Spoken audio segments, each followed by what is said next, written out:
अल्लाहु अल्लाहु अल्लाहु अल्लाह अल्लाहु अल्लाहु अल्लाहु। बिस्मिल्लाहिर्रहमानिर्रहीम। अस्सलामुअलैकुम वरहमतुल्लाहि वबरकातुहू। तमाम दोस्तों क्या हाल चाल हैं? खुश हैं? दुआ करता हूँ कि अल्लाह ताला आपको खुश रखे। आज की वीडियो में हम आपसे बात करेंगे डायबिटीज़, शुगर या मधुमेह क्या चीज़ है। डायबिटीज़ एक लाइफस्टाइल डिसऑर्डर है। हम डेफिनेटली इससे बच सकते हैं, इसे डिले कर सकते हैं। अगर फैमिली हिस्ट्री है भी तो हम एक बैलेंस डाइट फॉलो करके अपना लाइफस्टाइल सही रखें, रेगुलर एक्सरसाइज करें तो हम इसे कंट्रोल रख सकते हैं या इससे बच सकते हैं। शुगर इसके मल्टी फैक्टर हैं जिसकी वजह से ये होता है। जेनेटिक फैक्टर यानी कि फैमिली की वजह से अगर किसी को है, पहले पेरेंट्स में से अगर फैमिली में है भी तो आप ज़्यादा रिस्क पर हैं, आपको ज़्यादा इसकी एहतियात करनी चाहिए। अगर आप अपना प्रॉपर ख्याल रखते हैं तो ज़रूरी नहीं कि आपको शुगर। टाइप 2 जो डायबिटिक है इसमें ज़्यादा बैठे रहने से, मोटापे की वजह से ये होता है। और टाइप 1 का ये बच्चों में ज़्यादा होता है। 2 महीने, 4 महीने, 6 महीने के बच्चे का ज़्यादा स्टीरॉयड वगैरह यूज़ करने से ये बच्चा फिर इंसुलिन डिपेंडेंट हो जाता है। 35 साल की उम्र के बाद साल में एक बार ज़रूर चेक करवा लेना चाहिए। अगर आपको बहुत ज़्यादा भूख लगती है, बहुत ज़्यादा प्यास लगती है, बार बार पेशाब आता है, प्राइवेट पार्ट्स में इन्फेक्शन है, वज़न का कम होना, रात को 4-5 बार पेशाब के लिए जाना, तो आप ज़रूर चेक करवाएं। फास्टिंग के बाद अगर चेक करवाया आपने 100-110 आपकी शुगर है तो ये ठीक है। अमेरिकन एसोसिएशन ऑफ डायबिटिक्स उनका कहना है कि 12 आवर के बाद फास्टिंग यानी कि रात के खाने के बाद आपने चेक करवाया तो अगर आपकी शुगर लेवल 126 या इससे ज़्यादा है तो आपको शुगर है। तो अगर पोस्ट लंच यानी कि दोपहर के खाने के 2 घंटे बाद आपने चेक करवाया और 100-130 के दरमियान है तो ये ठीक है। और क्लिनिकल कंडीशन जैसे सिम्टम वगैरह चेक करके तो चेक किया जा सकता है।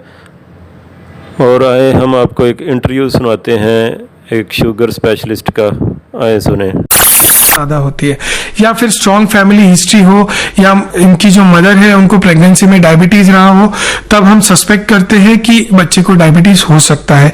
या बच्चे का वजन नहीं बढ़ रहा है, बच्चा बहुत खा रहा है फिर भी वजन नहीं बढ़ रहा है, रात में बार बार पेशाब उठ रहा है या पेशाब में इन्फेक्शन हो रहा है यंग बच्चों को, तो डायबिटीज हम सस्पेक्ट करते हैं। तो ये परीक्षण तो कुछ ब्लड से ही होता है? ये ब्लड से ही होता है जिसमें कि हम फास्टिंग और पोस्ट लंच शुगर करते हैं। एक और डायबिटीज के लिए टेस्ट होती है जिसको हम HbA1c बोलते हैं। ये टेस्ट 3 मंथ्स एवरेज होता है डायबिटीज का, जो कि नॉर्मल इंडिविजुअल में 6 या 6.5 से कम होती है इसकी मात्रा। अगर इससे ज्यादा हो तो डेफिनेटली ये डायबिटीज का इंडिकेटर है, और अगर ये ज्यादा है इसका मतलब पेशेंट को डायबिटीज है। अच्छा, सपोज पहली जो परीक्षण वाली बात होती है, टेस्ट होती है, वो ब्लड टेस्ट जाहिर कर रही है कि ये डायबिटीज का मरीज है, तो अल्टरनेट इमीडिएट ट्रायल ले लेते हैं आपकी, एक बार और टेस्ट करवा लेते हैं। अगर पेशेंट का क्लिनिकल कंडीशन, पेशेंट के जो सिम्टम्स हैं और ब्लड रिपोर्ट्स, हम पूरा पिक्चर देखते हैं ना कि सिर्फ रिपोर्ट। तो पेशेंट के अगर सिम्टम्स मैच हो रहे हैं, फैमिली हिस्ट्री है और रिपोर्ट्स भी मैच हो रही है तो हम सीधा ट्रीटमेंट पे आते हैं। तो कभी कोई ऐसा मौका आपको किसी मरीज के साथ मिला कि आपने अल्टरनेट ट्रायल ली हो और बाद में पता चला हो डायबिटीज नहीं था? जी हाँ, जब हमें क्लिनिकली मैच नहीं होता है तो या हमें क्लिनिकली डाउट होता है कि ये रिपोर्ट पेशेंट के सिम्टम से मैच नहीं कर रही, तो जैसे कि मैंने कहा HbA1c टेस्ट होता है जो 3 महीने का, पिछले 3 महीने का एवरेज शुगर हमें बताता है। तो अगर ये 3 महीने का शुगर है वो खाने पीने से अल्टर नहीं होगा क्योंकि ये पास 3 महीने के शुगर लेवल का रिकॉर्ड है। तो अगर ये HbA1c ज्यादा है तो डेफिनेटली ये डायबिटीज का संकेत है। इसके अलावा 2-3 और टेस्ट होते हैं, जो कि एक सीरम इंसुलिन लेवल होता है, जो इंसुलिन की मात्रा होती है ब्लड में, उसे हम टेस्ट करते हैं। अगर वो लेवल लो है तो भी हमें डायबिटीज का इंडिकेटर मिलता है। और एक सी पेप्टाइड लेवल होता है, जो भी हम टेस्ट करते हैं ऐसे स्पेशल कंडीशंस में, जब हमें डाउट होता है कि पेशेंट को डायबिटीज है कि नहीं। डॉक्टर साहब, ये तो आपने परीक्षण की बात बता दी और कंफर्म कर दिया कि डायबिटीज का मरीज ये रोगी है और उसका इलाज आवश्यक है। तो वो इलाज के लिए मान लीजिए इमीडिएट आपकी रिपोर्ट बताती है कि हाईएस्ट शुगर है, तो आप उसको एडमिट करने की सलाह देते हैं या घर पर ही इलाज चलता है? एडमिशन का जो क्राइटेरिया होता है वो बहुत ही सिलेक्टिव है। अगर शुगर ज्यादा है तो इसको इमीडिएट एडमिट करने की जरूरत नहीं है। बट अगर डायबिटीज के कारण कुछ कॉम्प्लिकेशन है, जैसे कि मैंने बोला डायबिटिक कीटो एसिडोसिस, जिसमें कि सांस फूलता है, बॉडी में केमिकल उथल पुथल होकर एसिड का लेवल बढ़ जाता है, देयर इज मेटाबॉलिक एसिडोसिस, ये कंडीशन में एडमिशन मैंडेटरी है। बट अगर सिर्फ शुगर ज्यादा है, पेशेंट कंफर्टेबल है, पेशेंट का बीपी बाकी वाइटल स्टेबल है, तो हम इसको ओपीडी बेसिस पे मैनेज कर सकते हैं। क्या एक सामान्य आदमी जिसको डायबिटीज नहीं है, मधुमेह बिल्कुल नहीं है, लेकिन अचानक किसी कारण से कुछ खाद्य पदार्थों की वजह से अगर शुगर लेवल क्षणिक रूप से, आंशिक रूप से, त्वरित रूप से उसका बढ़ गया है और उसने टेस्ट करवा लिया है, तो वो तो माना नहीं जाएगा कि वो डायबिटीज का रोगी है, क्योंकि लक्षण उसमें नहीं है। ये आप देखते हैं, पूरा हिस्ट्री मालूम पड़ता है। कई मरीज ऐसे भी आते होंगे कि वो शक पैदा कर लेते हैं कि भाई मुझे ऐसा लग रहा है। जो मरीज मेरे पास रिपोर्ट लेके आते हैं, उनमें जैसे कि मैंने कहा, पूरा डिटेल क्लिनिकल हिस्ट्री लेते हैं हम पहले कि पेशेंट के सिम्टम्स मैच हो रहे हैं क्या, पेशेंट्स को तकलीफें क्या है, फैमिली हिस्ट्री लेते हैं हम, लाइफस्टाइल डाइट का हिस्ट्री लेते हैं, साथ ही अल्कोहल, स्मोकिंग, कुछ आद्य उनको एडिक्शंस है, इसकी हिस्ट्री लेते हैं। उसके बाद हम रिपोर्ट क्लिनिकल एग्जामिनेशन करके रिपोर्ट पे आते हैं। तो जब हम पूरा पेशेंट एज अ होल देखते हैं और मुझे यदि डाउट होता है कि नहीं ये रिपोर्ट में कुछ गड़बड़ है या पेशेंट ने कुछ खाने पीने में परहेज नहीं किया है और तुरंत शुगर चेक किया है, इसके लिए शुगर ज्यादा है, तो हम पेशेंट से वापस एक बार रिपोर्ट चेक करने बोलते हैं और जो HbA1c है वो टेस्ट करने को बोलते हैं। उससे हमें आइडिया होता है कि पेशेंट को डायबिटीज है कि नहीं। ये बहुत ही अच्छा परीक्षण आप करते हैं ताकि भ्रम भी दूर हो जाता है और खामखा एक जो टेंशन हो जाता है, राइट, पेशेंट को बहुत टेंशन होगा कि ये टाइप 1 डायबिटीज मेलाइटिस होता है, जिसको हम जुवेनाइल ऑनसेट डायबिटीज मेलाइटिस होता है। इसकी कोई उम्र नहीं है, 3 साल में भी हो सकता है, 6 साल में भी हो सकता है, 10 साल में भी हो सकता है। तो जैसे कि मैंने बोला, इसके लक्षण हैं, उनको ध्यान में रखना चाहिए और अगर इनमें से कुछ भी सिम्टम्स दिखे तो तुरंत अपने डॉक्टर को या पीडियाट्रिशियन को दिखाना चाहिए। फिर वो आगे जांच करके बता सकते हैं कि मरीज को डायबिटीज है कि नहीं और उसकी सही ट्रीटमेंट दे सकते हैं। पर यहाँ पे मैं एक बात बताना चाहूंगा कि जैसे टाइप 2 डायबिटीज में हमारे पास बहुत सारी टैबलेट्स है, दवाइयां हैं, अनफॉर्चुनेटली टाइप 1 डायबिटीज में हमें सिर्फ इंसुलिन के इंजेक्शंस देने पड़ते हैं। बहुत ही दुख होता है कि छोटे बच्चों को हमें सुई का प्रिक डेली लगाना पड़ता है, बट अनफॉर्चुनेटली आज तक, अभी तक इसका कोई इलाज नहीं है जिससे हम टैबलेट या गोली से इसको ठीक कर सके। हाँ। तो इसमें जो है इंसुलिन के इंजेक्शंस लगते हैं दिन में 2 बार या 3 बार, डिपेंडिंग कि पेशेंट की इंसुलिन वैल्यू क्या है। साथ ही खाने के परहेज करना पड़ता है और सेहत का ध्यान रखते हुए, क्योंकि बच्चा है, बढ़ती उम्र है, तो उसका सेहत भी हमें निगलेक्ट नहीं करना चाहिए, नहीं तो ग्रोथ हैम्पर होगी, मेमोरी हैम्पर होगी। डॉक्टर साहब, आपने बताया कि मेमोरी पे भी फर्क पड़ सकता है और आपने 3 साल की जो बच्चों का उदाहरण दिया है, एक पढ़ाई की हल्की सी शुरुआत हो जाती है वहां पर आज के दौर में।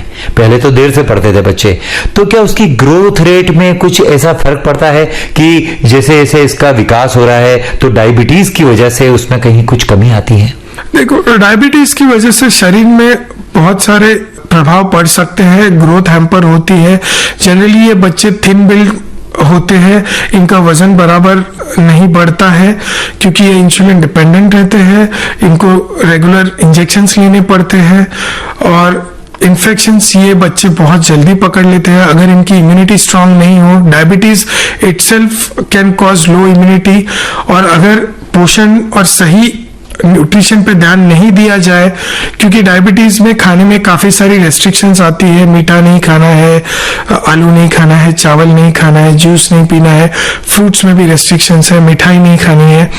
तो इनकी जो ग्रोथ पे है, अगर हम न्यूट्रिशन पे ध्यान नहीं दें तो उसके कारण यस डेफिनेटली ग्रोथ हैम्पर हो सकती है, जिसके कारण मेमोरी पे भी असर पड़ सकता है। ये बात तो आपने बड़ी गंभीरता से इसको महसूस है। कई आपके पास भी ऐसे बच्चे आते होंगे और आपने इलाज किया होगा, जाहिर है। लेकिन हम ये जानना चाहते हैं कि 3 से लेके जब शुरुआत होती है तो क्या इसकी जो नींव है या फाउंडेशन गर्भावस्था में ही कुछ ऐसा हो जाता है कि वो बच्चे में डायबिटीज आ जाता है? जरूरी नहीं है कि बच्चे को एट बर्थ डायबिटीज हो, जैसे कि मैंने कहा बहुत सारे फैक्टर्स है, जेनेटिक, एनवायरमेंटल, बट यदि उनके पेरेंट्स या फैमिली में डायबिटीज का हिस्ट्री है तो काफी चांस है कि बच्चे में डायबिटीज आ सकता है, बट जरूरी नहीं है 100% बच्चे को डायबिटीज होगा।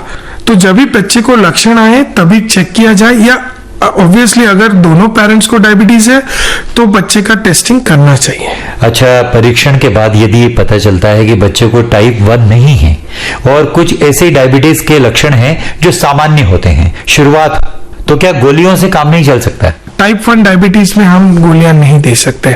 अगर उसके लिए मैंने जैसे बोला हम लोग टेस्टिंग करेंगे, इंसुलिन लेवल्स देखेंगे, सी पेप्टाइड लेवल्स देखेंगे, तभी हम डिसाइड कर पाएंगे बच्चे को डायबिटीज है कि नहीं।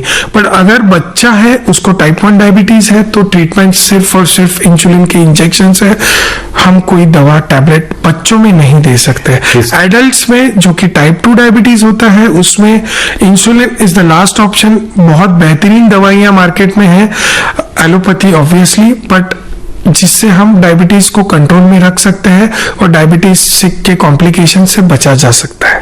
डॉक्टर साहब, ये बताइए कि अगर बच्चे को टाइप 1 डायबिटीज है और इंसुलिन एक आवश्यक स्रोत बन जाता है कि ये लेना ही है उसको, तो ये तो फिर जीवन भर के लिए उसके साथ रहेगा? जी सही बात है। इसी बात का हमें दुख होता है कि इंसुलिन जो है लाइफ लॉन्ग बच्चों को लेना पड़ेगा, बड़े होते हैं तभी भी उनको इंसुलिन ही लेना पड़ेगा, बिकॉज उनके शरीर में इंसुलिन की एब्सोल्यूट डेफिशिएंसी है and they are dependent on insulin. That's why इसको हम इंसुलिन डिपेंडेंट डायबिटीज मेलाइटस भी कहते हैं। लेकिन युवा अवस्था तक अगर वो बच्चा आता है, शादी ब्याह की बात होती है, मेल हो या फीमेल हो, तो उसमें कुछ डिसफंक्शन की बात रहती है, कुछ कमी सी लगती है, दुर्बलता आती है। डायबिटीज में सेक्सुअल डिस्फंक्शन होता है, पर अगर आप डायबिटीज को कंट्रोल में रखें, सही न्यूट्रिशन रखें, तो आप एक नॉर्मल लाइफ जी सकते हैं, आपकी फर्टिलिटी पे कोई असर नहीं पड़ेगा। अच्छा, ऐसे कोई मरीज आपके पास आते हैं जिसकी आयु 15 से 20 साल हो, युवावस्था कही जा सकती, किशोरावस्था, टीनेजर, उनको डायबिटीज हुआ हो अपनी लाइफस्टाइल बिगड़ने के कारण, तो क्या वो, और मान लीजिए फैमिली हिस्ट्री में किसी को नहीं है, तो वो क्योरेबल है? डायबिटीज जो है इसका कोई क्योर नहीं है अनफॉर्चुनेटली। हाँ, प्री डायबिटिक कंडीशन होती है जिसको हम प्री डायबिटीज बोलते हैं, मतलब उनका शुगर जस्ट नॉर्मल रेंज के बाहर है, या ये वो पेशेंट्स है जिसको हम अगर सही लाइफस्टाइल दे, उनका डाइट कंट्रोल करें, उनको फिजिकल एक्सरसाइज या फिजिकल एक्टिविटी करें वो पेशेंट्स, तो उनका शुगर कंट्रोल में रह सकता है, उनको कोई दवा की आवश्यकता नहीं है। आजकल जो हम देख रहे हैं अर्बनाइजेशन, ये बहुत ही भयानक बीमारी है बच्चों के लिए, बिकॉज बच्चे काउच पोटैटोज बन रहे हैं, सोफा पे बैठ के टीवी देखना, घंटों मोबाइल में घुसे रहते हैं। हमारे जब हम छोटे थे तब हम बाहर खेलने जाते थे, मैदानों में आउटडोर गेम्स खेलते थे, क्रिकेट हो, फुटबॉल हो, कबड्डी हो, खो खो हो, ये सब खेलते हुए हम बड़े हुए। लेकिन आज के अगर हम यंग जनरेशन देखें तो वो कंटिन्यूअसली मोबाइल में घुसे रहते हैं, या फिर प्ले स्टेशन है, टीवी है, इंटरनेट है, तो इसके कारण उनकी फिजिकल एक्टिविटी बहुत कम हो गई है। आउटडोर जो गेम्स रहते हैं आजकल बहुत कम खेलते हैं, जिसके कारण obesity is on the rise. बहुत सारे यंग बच्चे हैं जिनको जो ओबेसिटी के शिकार है, जिनमें कोलेस्ट्रॉल ज्यादा है, वजन, मोटापा जिसे हम बोलते हैं, वो बहुत बढ़ रहा है, और ये सब का असर डायबिटीज की तरफ उनको ले जा रहा है। उनको युवा अवस्था में 20, 25, 30 साल में डायबिटीज हो रहा है।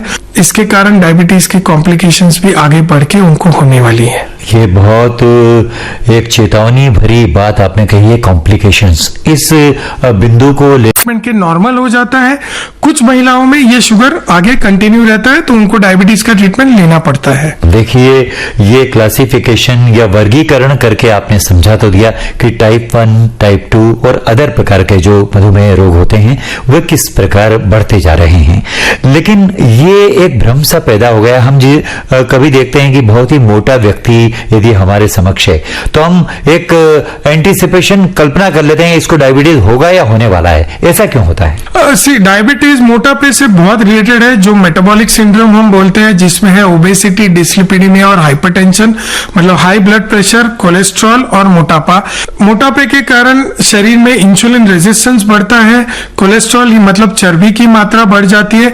ये सब के कारण इंसुलिन का सिक्रीशन जो है उस पर असर होता है, और जो इंसुलिन सेंसिटिविटी है, मतलब जो इंसुलिन का एक्शन है वो कम हो जाता है, जिसके कारण की शुगर कंट्रोल में तकलीफ होती है और शुगर बढ़ जाता है। अगर डॉक्टर साहब ये पूछा जाए कि जो आपके यहाँ मरीज आते हैं और सबसे पहली नजरिए वाली बात होती है, तो आप कैसे पहचान जाते हैं कि मधुमेह का टाइप 1 का रोगी बन चुका है? टाइप 1 के जो रोगी होते हैं वो नॉर्मली छोटे बच्चे रहते हैं, जिसको हम जुवेनाइल डायबिटीज भी पहले कहते थे। ये जैसे कि मैंने कहा, इसमें इंसुलिन की पूरी डेफिशिएंसी होती है, इसलिए ये बच्चे इंसुलिन डिपेंडेंट रहते हैं। मधुमेह के लक्षण वही है, वजन कम होना, भूख ज्यादा लगना, प्यास ज्यादा लगना, रात में पेशाब जाना पड़ता है काफी बार, 4 बार 5 बार, इन्फेक्शन होना या घाव नहीं बनना, ये सारे लक्षण हैं।